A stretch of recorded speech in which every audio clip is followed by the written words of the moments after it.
What's up guys, it's Meg and welcome back to Meg After Dark. Today we're reviewing the latest issue of The Walking Dead comics. This is issue number 168.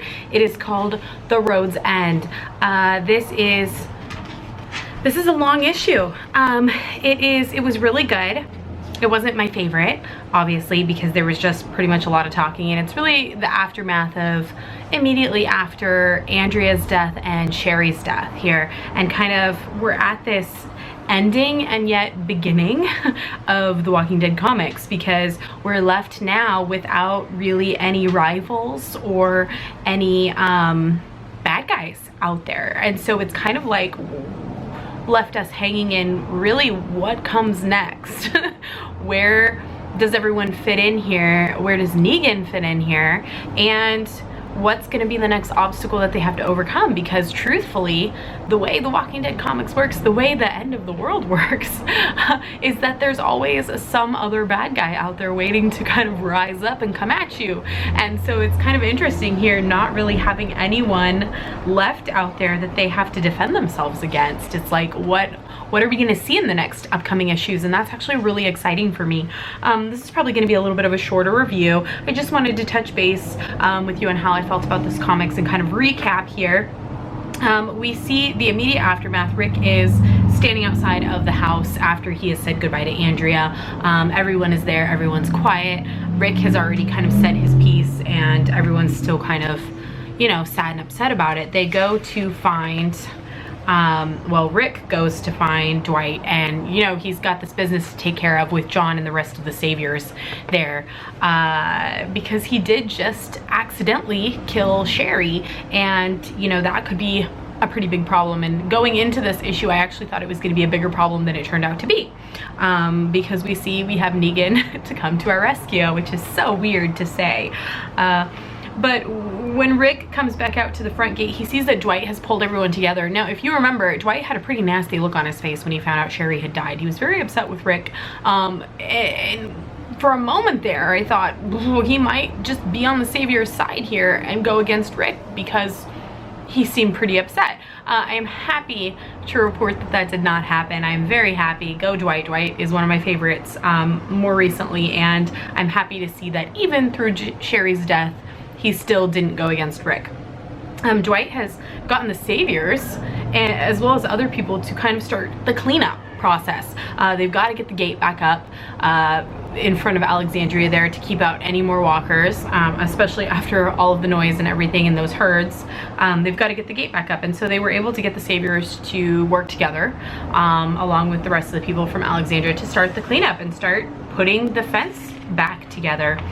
And we see that John is a pretty reasonable guy here. He seemed like he was more of Sherry's second in command, but he was even willing, knowing that Andrea had been bit, knowing that Rick had lost Andrea, he was willing to kind of set aside those differences for a moment and work together to kind of help out, acknowledge that Rick lost somebody significant to him.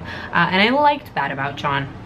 But then we see that, you know, Rick confesses that Sherry is dead, and it seems like things are about to blow up. And who comes to the rescue but Negan? And this entire issue, besides the first couple pages here, is panel after panel of Negan giving one of Negan's epic speeches, which most of the time you're like, what the fuck are you talking about, dude?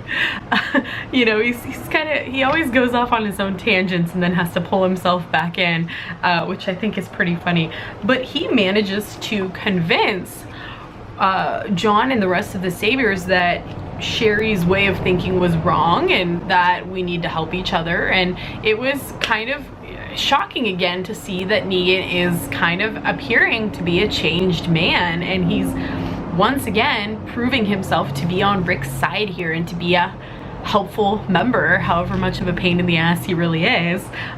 He's very much on Rick's side, as it appears to be, and it really doesn't appear that he has any real ulterior motives anymore, which is just so interesting. It's so interesting to see the full circle that he has come, you know, or not full circle, I guess, the 180 that he's done since we first met him. Like, you would have never said, oh, he's gonna be the hero someday, or oh, he's gonna be the one who saves Rick someday. When we first met him, you would have just never thought that about Negan. And I just love that as a villain, he's really, you know, he started out as this epic villain in The Walking Dead, and you just love to hate him, you know? And he was so good at being completely awful.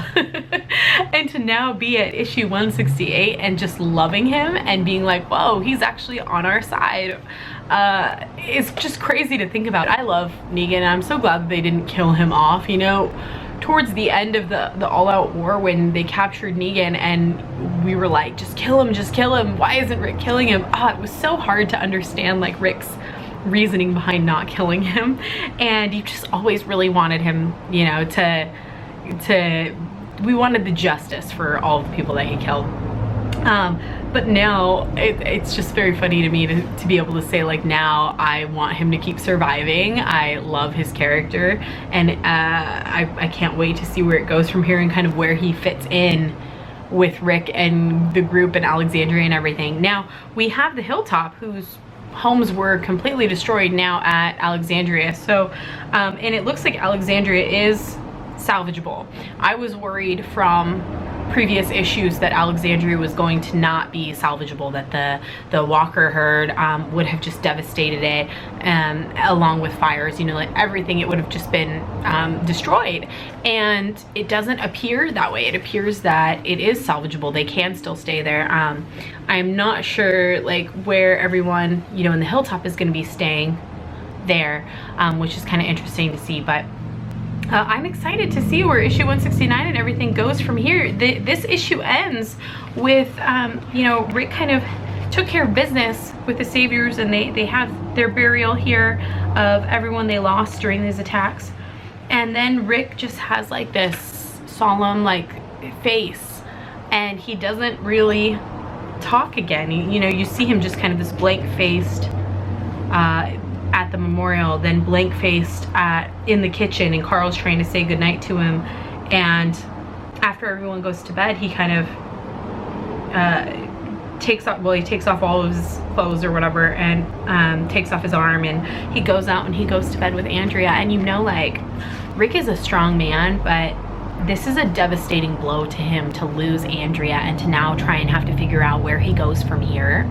It makes me really sad thinking about it, because you know, like, if you've ever lost anyone, just how you can't move on, especially this quickly, obviously. And so he goes and he sleeps on her grave, and it just broke my heart. Like, this ending picture, it just makes you like, how can you not be completely sad over that?